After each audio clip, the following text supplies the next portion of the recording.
Riddle me this, you're looking for your first sewing machine and you don't want to spend a lot of money, right? Because you're thinking, I'm not trying to become a sewing person. I'm not starting to get into any kind of crafts, anything like that. I just want to take all my store-bought clothes that I bought and make them look spectacular on me. So naturally, you start looking around at different sewing machines and you come across a couple of different cheaper options and you think, okay, this is a great direction to start in, right? No, because some sewing machines will look like they're beginner friendly, but they're not. They're just, small and they'll be cheap or portable. And in your mind, you're thinking, okay, well, those three things sound great for a beginner. And the very first machine are those little handheld sewing machines. And you've probably seen these online. I see these on TikTok and on eBay, places like that.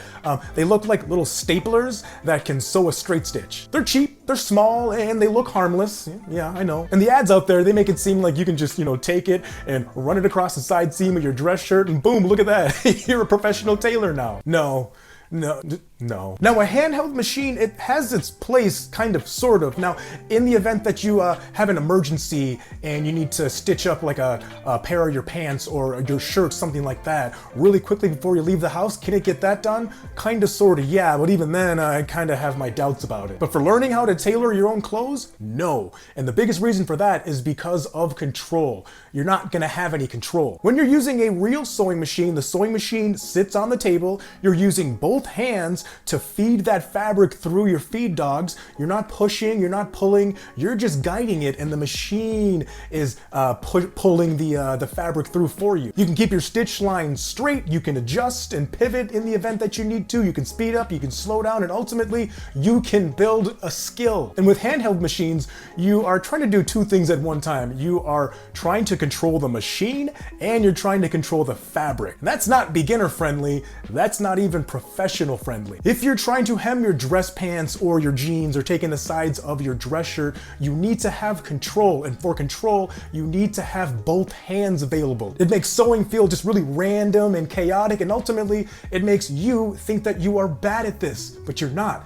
That machine sucks. Number two are those mini sewing machines, which I also see all the time on TikTok. I see them on Amazon. I also see them on eBay. You'll see them a lot. You'll see names like Magic Fly or Mickley or those random names where it just looks like they just kind of hit a whole bunch of characters on the keyboard and put things together and said, here you go. And I get why they're tempting. They're cheap, they're lightweight, they don't take up a lot of room, and they seem like a pretty small investment in order to get started in this. A tiny mini machine is actually gonna make learning how to tailor your own clothes way more difficult because you're not gonna have any control, you're not gonna have any power, you're not gonna have any stability, and you're not gonna have the ability to just handle your real clothes. A mini sewing machine might be fine for, like, I don't know, getting your kids into a craft or just learning the very basics of sewing a straight stitch, but anything past that, trying to hem a pair of jeans, oh man, no bueno, my friend, no bueno. The machine's gonna be all shaky and the fabric's not going through very smoothly at all, and you just hear that motor going. A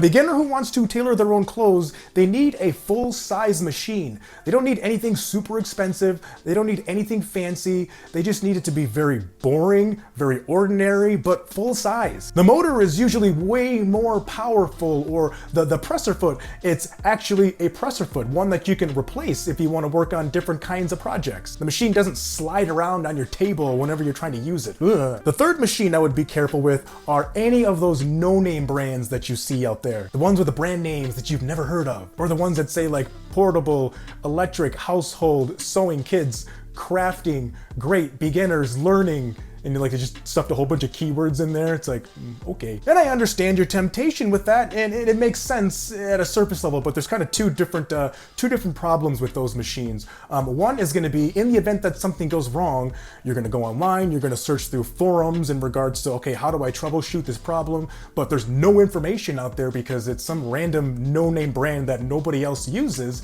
And two, it comes down to parts. A lot of times sewing machine parts, they can be universal, so you can get things like universal bobbins or presser feet, things like that.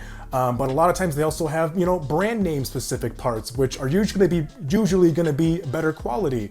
Those no-name brands, they don't have any of that. With a brand name, you can type in like Brother XM2701 and you're gonna get thousands of different responses and replies in regards to what it is that you're looking for. What kind of issue are you having? Does your thread keep breaking? Does your bobbin keep breaking? Like, what's going on? I guarantee you thousands of other people have had that exact same problem and they figured out how to fix it. But with a random no-name machine, no, you're on your own. You want that machine to be boring and searchable. That's the phrase, boring and searchable. Just get a full-size entry-level sewing machine that has the ability to make a straight stitch, a zigzag stitch, and a back stitch. And it's gonna cost you like probably $100. I got some pretty good recommendations. It's in that video right there or over there. I will see you over there. See ya.